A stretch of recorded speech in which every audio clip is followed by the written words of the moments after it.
Hello আমার প্রিয় শিক্ষার্থী বন্ধুরা, পরীক্ষার প্রস্তুতি চ্যানেলে তোমাদের স্বাগত। আশা করি তোমরা সবাই ভালো আছো। বন্ধুরা, তোমরা যারা পশ্চিমবঙ্গ গ্রাম পঞ্চায়েত পরীক্ষাকে লক্ষ্য করেছো, তোমাদের জন্য আজকের ভিডিওটি খুবই গুরুত্বপূর্ণ হতে চলেছে। আজকের ভিডিওটিতে তোমরা পাবে বাংলা ব্যাকরণ, বাগধারা ও প্রবাদ প্রবচন, বাংলা সাহিত্য ও তার রচয়িতা এবং শুদ্ধ বানানের উপরে বেশ কিছু গুরুত্বপূর্ণ প্রশ্ন। চলো ভিডিওটি শুরু করা যাক। প্রথম, বাংলা ব্যাকরণের ওপর প্রথম প্রশ্ন। অনুরাগ শব্দটির বিপরীত শব্দ কী? সঠিক উত্তর বিরাগ। অনুরাগের বিপরীত শব্দ হচ্ছে বিরাগ।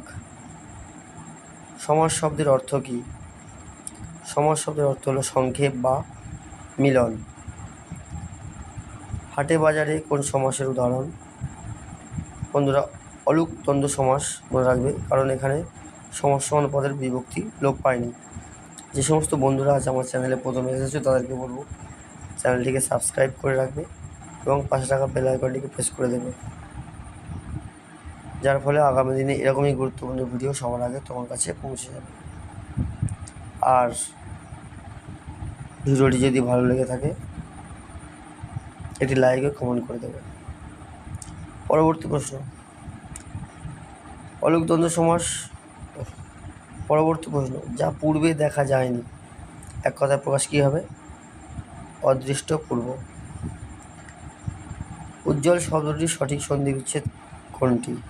উজ্জ্বল শব্দটির সঠিক সন্ধি বিচ্ছেদ হলো উৎ যুক্ত জল, বর্গীন জয় বয় ল জল।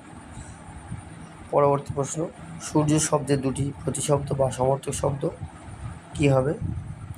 সূর্যের দুটি সমর্থক শব্দ ভানু, রবি, দিবাকর, ভাস্কর, এগুলো হচ্ছে সূর্যের সমর্থক শব্দ বা প্রতিশব্দ। বাগধারা বা প্রবাদ প্রবচন থেকে কিছু গুরুত্বপূর্ণ প্রশ্ন দেখে নাও। অগাধ জলের মাছ, বাগধারাটির অর্থ কী? অগাধ জলের মাছ এর অর্থ হলো খুব চালাক বা সুচতুর ব্যক্তি। তামার বিষ, বাগধারাটির অর্থ কী? তামার বিষ এর অর্থ হচ্ছে অর্থের কুপ্রভাব। বিড়াল তপস্বী বলতে কী বোঝায়? বিড়াল তপস্বী মানে ভণ্ড সাধু। ডুমুরের ফুল, বাগধারাটির অর্থ দুর্লভ বস্তু বা যা সহজে দেখা যায় না। পরবর্তী, বাংলা সাহিত্য ও রচয়িতা, এর উপরে কিছু গুরুত্বপূর্ণ প্রশ্ন তোমরা দেখে নাও। আরও একবার বলবো, ভিডিওটি ভালো লাগলে কমেন্ট বক্সে জানিয়ে দিও এবং যে সমস্ত বন্ধুরা আমার চ্যানেলে প্রথম এসেছো তাদেরকে বলবো চ্যানেলটিকে সাবস্ক্রাইব করে পাশে থাকা বেল আইকনটিকে প্রেস করে অল করে রাখবে। আগামী দিনে এমন সুন্দর প্রশ্ন উত্তর তোমার কাছে সবার আগে পৌঁছে যাবে। আরণ্যক উপন্যাসের রচয়িতাকে? মনে রাখবে বিভূতিভূষণ বন্দ্যোপাধ্যায়।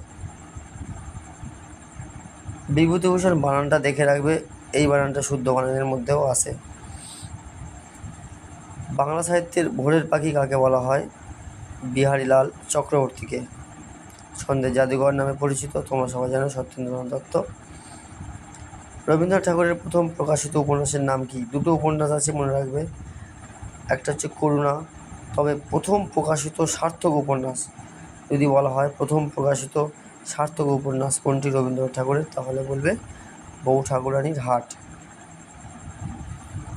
আর না হলে করুণা তার প্রথম উপন্যাস ছিল।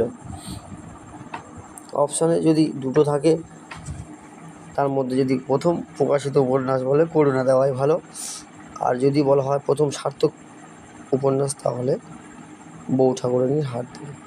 অপশানে সম্ভবত একটাই থাকবে, যেটা থাকবে সেটা দিয়ে দেবে। শুদ্ধ বানান দেখে নাও। মুমূর্ষ, মুমূর্ষ কোন বানানটি শুদ্ধ হবে? মুমূর্ষ বানানটি বন্ধুরা মনে রাখবে, প্রথমে হর্ষ হবে, ময় হর্ষ, তারপরটা ময় দীর্ঘ, তারপরটা দন্তের শয়রে হর্ষ, মানে মাঝখানটা দীর্ঘ আর শেষে দুটো হর্ষ হবে, আর মধ্যাহ্ন শয়রে হর্ষ, মনে রাখবে। ঐকতান শব্দের শুদ্ধ রূপ হচ্ছে ঐকতান, ঐকার ক তয়াকার দন্তের না, ঐকতান, এটাই শুদ্ধ বানান। বন্ধুরা, যদি তোমরা আরও কিছু শুদ্ধ বানান পেতে চাও কমেন্ট বক্সে জানিয়ে দিও। আমি পরবর্তী ভিডিও তাহলে শুদ্ধ বানানের উপর করব, বা যে বিষয়টি তোমাদের সমস্যা হচ্ছে বা যে বিষয়ের উপর তোমরা প্রশ্ন চাও কমেন্ট বক্সে জানিয়ে দিও, সেই বিষয়ের উপর ভিডিও তোমরা পেয়ে যাবে। তো আজকের মতো ভিডিওটি এই পর্যন্ত।